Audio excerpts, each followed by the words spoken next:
Hi there, I care and you matter. I'm Shannon and welcome to my channel. Today is Monday, September 23rd. Yes, that's right. I had to check the calendar really quick. And this is just a casual chat, casual conversation video where I catch you up on what my life has been like lately. And this past week has been a doozy, as they all are, it seems. At least life isn't boring, right? First, let's talk about my sourdough starter. Oh my goodness. Oh my goodness. I think last week I told you I discovered that our house was too cold to help the starter actually ferment and grow. And I realized I was trying all these different things. I tried micro leaving the starter in the microwave with the door open a little bit. I tried leaving it in a warm crock pot. I tried one of those mug warmers, which was horrible, burnt the entire bottom of the starter. Yeah, none of that worked. But what did work, I thought this was really interesting, and I want to share this because I think this is important for all of us to know. It's a good bit of advice. When I started being less rigid with how I followed instructions, and when I got a little more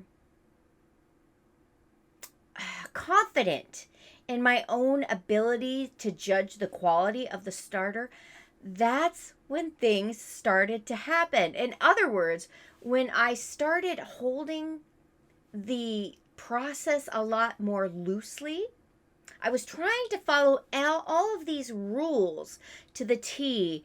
And what I wasn't realizing is their situation, their kitchens, the temperature, the humidity, there were too many variables that were different in my kitchen and in my life compared to theirs, that when I applied their rules without any wiggle room, it just wasn't working. So I guess the moral of that story is hold things loosely to make room for the variables in your life, in your situation. And once I realized that in terms of my sourdough starter, I realized, wait, you know what? It's already not working, so I'm going to try some things my way, given my specific situation, my cold kitchen, my home, my humidity, and make decisions and actions and changes based on that rather than holding their directions to a T. That's when I started to see real progress. And I was so excited to see my starter grow. We call it Sour Joe. That's what we've named it. And so it got to the point where Friday night it had fallen, it had doubled and had fallen. And so I did the test where you take a little teaspoon and you drop the starter in the cup of water. And if it floats, it means it's ready to leaven, to rise the bread.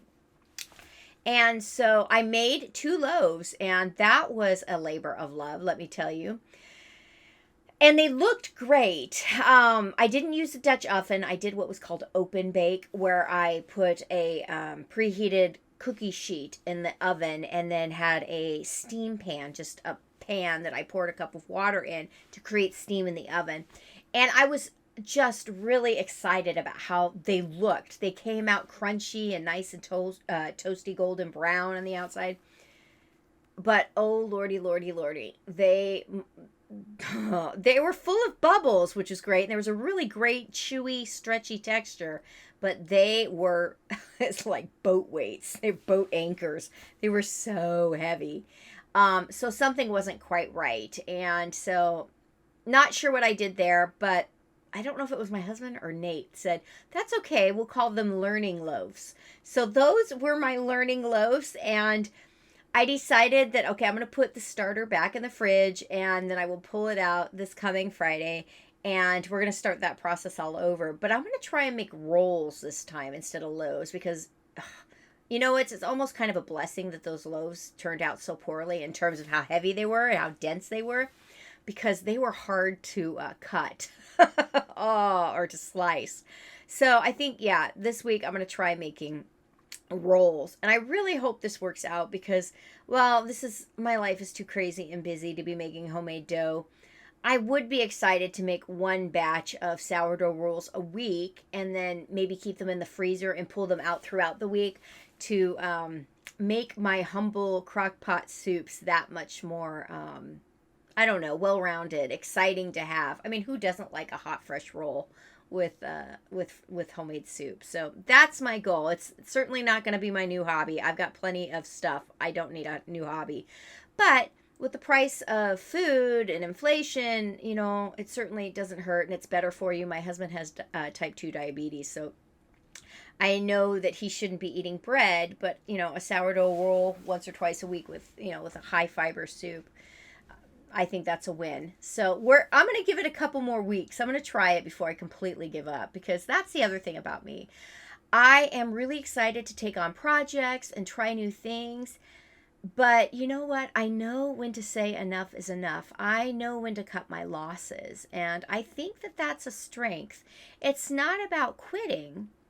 It's about knowing, again, when to cut your losses, knowing when it's not working, knowing that if something's a mistake, don't make another mistake by holding on to the mistake longer. And I think that willingness to let things go is something that helps encourage me to try new things. Some things aren't going to work out, and that's okay, because I would rather embrace something for a short time, give it a go, and let it go, rather than regret and always wonder. Does that make sense? And I'm really trying hard to pass that on to Nate. And I think it's working. In fact, our son Nate is a senior, fourth year chemistry student at the University of Washington, and he's applying he has been looking for research positions to apply for, because he can't really apply for grad school until he has some research experience. And there were some research opportunities that had come up, but he wasn't really excited about them because they weren't really related to his field and his interests. And my husband said, well, maybe you should apply for them anyway, because what if something else doesn't come up? And I had a little bit of a different take on that. I said, you know what? I wouldn't apply for them, because what if you do? And then what if you go through the interview process? And what if you get it and you accept it, and then the best opportunity comes along? I said, instead, what I would do is I would wait a little while, and I'd go ahead and reach out to the department head. I'd reach out to some of my professors via email and ask, hey, I'm looking for a research opportunity. Can you give me a heads up on anything that might be available, or the things that I should apply for? And so he ended up doing that route. And the other night, I was up late. I could not sleep. My hips have been killing me. I'm in a flare. And so I was sitting on a heat pad. I know you're not supposed to do that, but hey, don't judge me. I was, sometimes you just do what you do. You do what you got to do to get by. So I'm sitting on a hot pad at like 12:30, 1 o'clock at night, trying to just deal with the pain. And Nate was excited that I was up, and he came running out, and he said, Mom, a research position just posted. I'm so excited. It's right up my alley. I want to do it. I said, oh, that's awesome. And he said, can you check my resume for me? And I was like, oh, sure. He had a CV, but it needed to be a 1-page resume. And I saw, I don't waste any time. So I reviewed it. I sent it to him. The next morning, Nate's telling Jason about this research position and how excited he was. And Jason asked him, so when are you applying? And Nate stopped, looked at his dad, and said, I already applied. So, that's the great thing about Nate. He definitely is a go-getter, and he'd rather try something and have it fail than not try it at all. So I'm really grateful that I had done a good job at passing along that trait and demonstrating that and modeling that for him, so he's not afraid to do that for himself. The other things that happened this week, and I want to protect Mark's privacy, our youngest son, who has special needs.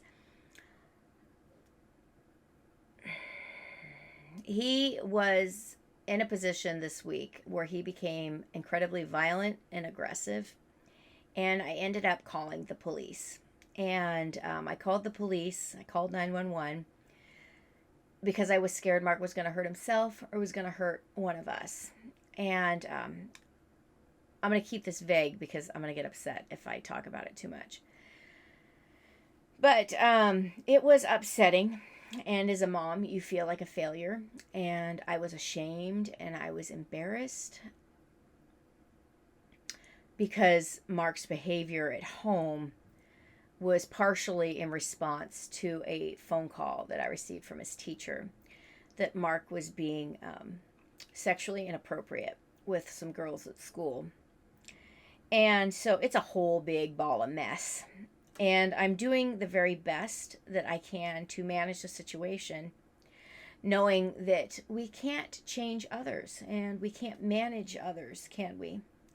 And I remember telling the teacher, and I told the police officer, that I'm frustrated because I can't manage things when I'm not there.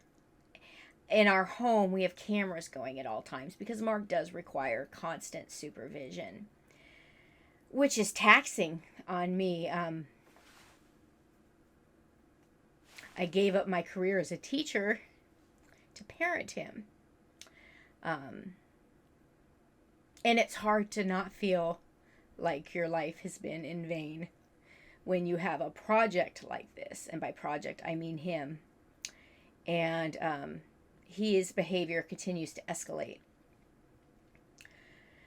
So that was rough. But I am a firm believer that we feel what we focus on. And yes, parenting Mark, even though he's over 18 now, and managing his special needs and his impulsivity and his challenging behaviors is a part of my life. But it does not have to be all of my life. And so this week in particular, I'm going to be working really, really consciously on making sure that Mark does not consume all of my waking hours, because it's unfortunate. He consumes a lot of my sleeping hours. No wonder I'm in a flare, right? No wonder I'm stressed. So I decided, come hell or high water, I need a personal win. And that personal win is going to be, I am going to be releasing my book, Tether and Token, Meg and the Tiny Token. It is being released on October 1st, which I believe is a Monday. No, it's a Tuesday. Next Tuesday. So I'm excited about that. Why did I choose that? Because I have been working on this book literally for years. I've had the story idea for years, but life always happened. Imposter syndrome happened. Feeling like my dream wouldn't work happened. And it was weird because I just, like I talked to you a second ago, I've got no problem taking risks and losing and failing. I don't care because I know I can eventually recover. But with Jason losing his job, I almost felt like chasing after my dream was irresponsible because it's far easier to market young adult or adult fiction books. Middle grade fiction is not easy to self-publish and market yourself. But you know what? First of all, I already have a part-time job. I'm already bringing in money. Two, Mark is a full-time job, let me tell you, obviously. And three, it's okay for me to have a dream. And it's important for me to be working on something that I find fulfilling and enjoyable. And so I'm tired of sitting on it. My third printed proof is being delivered today, which I'm really excited about. And if I'm going to look through that, make sure there's no final edits. If there are, come hell or high water, I will make the final edits this week. But the book will drop on Amazon at least. I'm thinking about doing Ingram Sparks, Barnes & Nobles, Draft to Digital. I don't know. I'm still in the space of making that decision. But come hell or high water, my book will be published on Amazon on October 1st. It's next Tuesday. And just releasing it alone feels like a personal win because it will be done. It will be out there and it will be something finished. And I can continue to work on the second book, which is already halfway written, which I'm really enjoying. Yeah.